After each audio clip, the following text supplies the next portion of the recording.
ሻሎም የአባቴ ብሩካን የጌታ ጸጋ ይብዛላችሁ። የጌታ መልእክት ነው።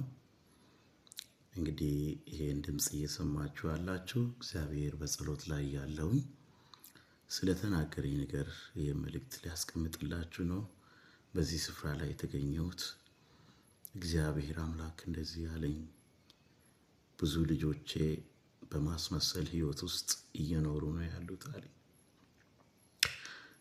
ጌታን ምን አይነት ማስመሰል ብዬ እግዚአብሔርን ስጠይቅ ጌታ እንደዚህ አለኝ። አንዳንዶች በትዳር ህይወታቸው እየተጎዱ እንዳልተጎዱ አድርጎ በማስመሰል፣ በስራ እየተጎዱ እንዳልተጎዱ አድርጎ በማስመሰል፣ በቤተሰብ ፊት፣ በጎረቤት ፊት፣ በጓደኛ ፊት፣ በልጆቻቸው ፊት ምንም አይነት ነገር ውስጥ እንደሌሉ፣ ጤናማ እንደሆኑ፣ እየሰሩ እንደሆኑ፣ እየነገዱ እንደሆኑ አስመስሎ ለሌሎች ነፃነት ብሎ አስመስሎ የሚኖሩ ሰዎች አሉ አለኝ ጌታ። እግዚአብሔር ግን እንደዚህ አለኝ፣ የእውነት አሳርፋችኋለሁ። አስመስላችሁ እንደኖራችሁት አይደለም አለ። ጤና አጣችሁ፣ ነገር ግን ጤና እንዳለው ሰው፣ ስራ አጣችሁ ግን ስራ እንዳለው ሰው፣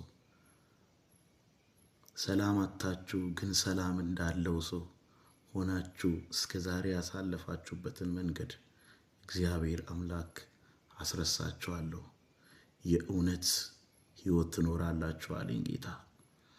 ብዙዎች በጭንቀት ውስጥ፣ በስቃይ ውስጥ፣ በችግር ውስጥ እያላችሁ እንደሌላችሁ አይነት አድርጋችሁ እየሳቃችሁ ያሳለፋችሁት ዘመን እግዚአብሔር አምላክ የምር አስቃችኋለሁ፣ የእውነት አስቃችኋለሁ ይላችኋል እግዚአብሔር። ጌታ ኢየሱስ ክርስቶስ ይህን የትንቢቱን ቃል በኢየሱስ ስም በእናንተ ህይወት ላይ ይፈጽም። መልካም ሁሉ ይግጠማችሁ። በእውነት የውሸት የሳቃችሁትን እግዚአብሔር የእውነት እንደ ሳራ ያስቃችሁ። በያላችሁበት ሁሉ ይሄ መልእክት ይድረሳችሁ። ጌታ ኢየሱስ ይባርካችሁ። ተባረኩ።